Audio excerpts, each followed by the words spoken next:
The Ambassadors of Death, the third serial in Doctor Who's 7th season, first broadcast in 7 parts from the 21st of March to the 2nd of May 1970, and written by David Whittaker, a pseudonym used by the writers Trevor Ray, Terence Dix, and Malcolm Hulke.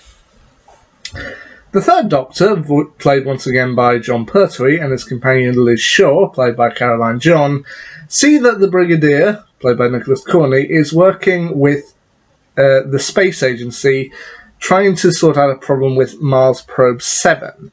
Now, a group of 2 astronauts were kind of on a spaceship, and they've been to Mars and they've encountered problems. So they send up Mars Probe 7, or Recovery 7, with an astronaut on board to try and bring the astronauts home.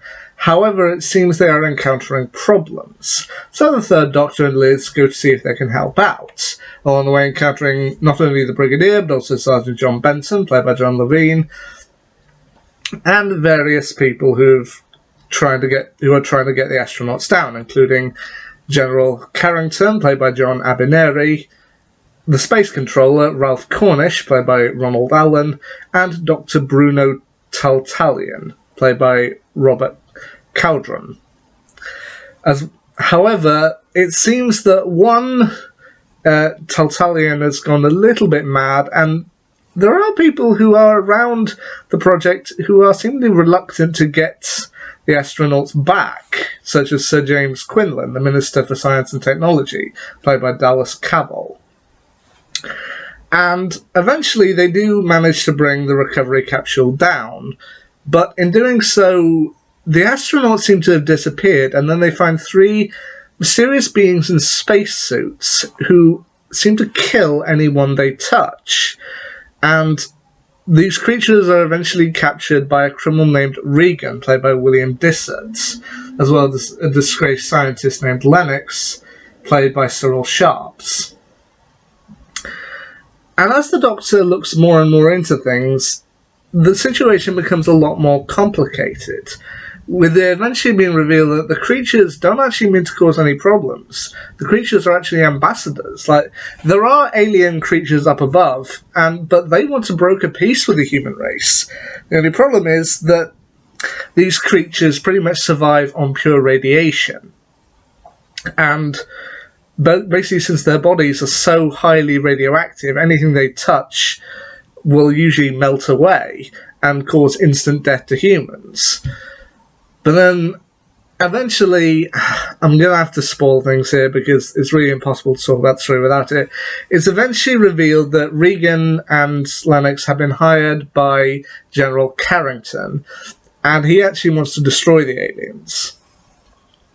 Because, as I said, the aliens themselves, they have peace in mind. They don't want to cause any harm to humans. But Carrington was previously on another Mars probe mission, and he had met these creatures, and they had ended up killing his co-pilot purely on accident. They didn't realise that humans couldn't take that amount of radioactivity. But as a result of this, he has become bitter towards them, and he wants to show the human race via a telethon organised by the media, that these creatures are hostile, they can destroy humans, so he wants to launch missiles up into space to destroy the alien spaceship, which actually houses the 3 original astronauts who, when the Doctor gets up there, he ends up volunteering for the mission. He ends up getting there and discovering the 3 astronauts who currently believe that they're on Earth, that they made it back to Earth, and they said, well, they just told us to wait in here, so we were just watching the footy. Which, I don't know, I kind of find that humorous. But it's ultimately a story about how far we as humans are willing to go, and whether it's always the best policy. And I do think that is a good story. Now, in terms of the story overall, I only have 2 minor problems with it, and they really are minor. One is that I kind of feel like the Doctor should be a little more kind of angry and cold towards the Brigadier, because this story came directly after the previous story, Doctor Who and the Silurians. And at the end of that story, it showed the Brigadier kind of setting off explosives, sealing the Silurians inside the caves. And honestly, I kind of feel like the Doctor should have been a little bit more cold to the Brigadier, considering he saw the explosion happen and it's implied at this point in time that the Doctor isn't on the best of terms with the Brigadier.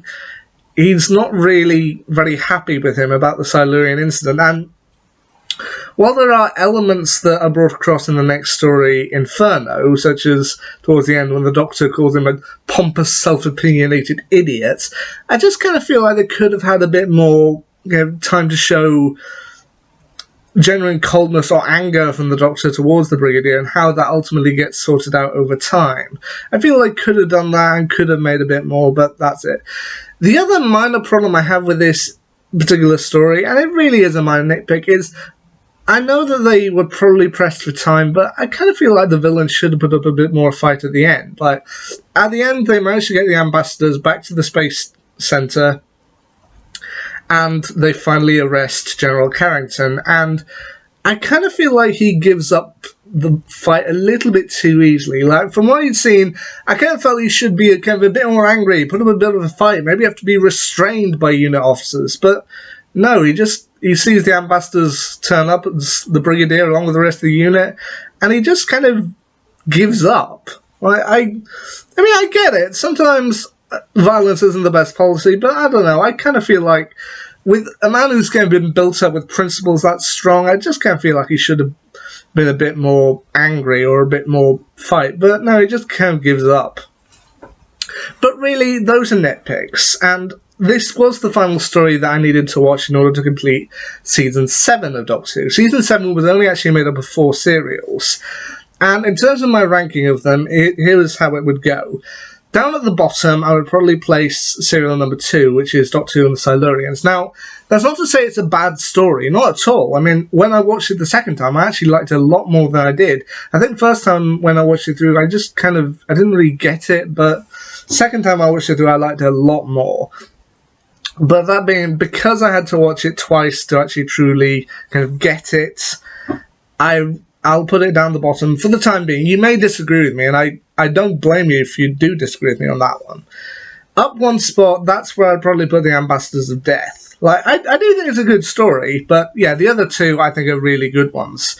My number 2 spot would probably go to the first serial of Season 7, Spearhead from Space, which was also John Pertwee's introduction, and I know some of you may like some of the others, like Patrick Troughton, Tom Baker, Peter Davison, William Hartnell, Colin Baker, or Sylvester McCoy, or even Paul McGann. But in terms of the classic era Doctors, John Pertwee is, I think, my favourite. So that's just me, and this and Spearhead from Space was his first go-round, which means that my number 1 story, my best story of Season 7 for me would be Inferno. Like, so many people recommended that one to me whenever I asked about it on social media, and you know what, they were right. Inferno, I think, really is the best of Season 7. But anyway, that's just my ranking. Inferno, Spearhead from Space, Ambassadors of Death, the Silurians. That's just what I think. What are your thoughts on the Ambassadors of Death? I'd love to know down below. Or what's your personal ranking of Season 7? Let me know down below in the comments. Alright, until next time, see ya.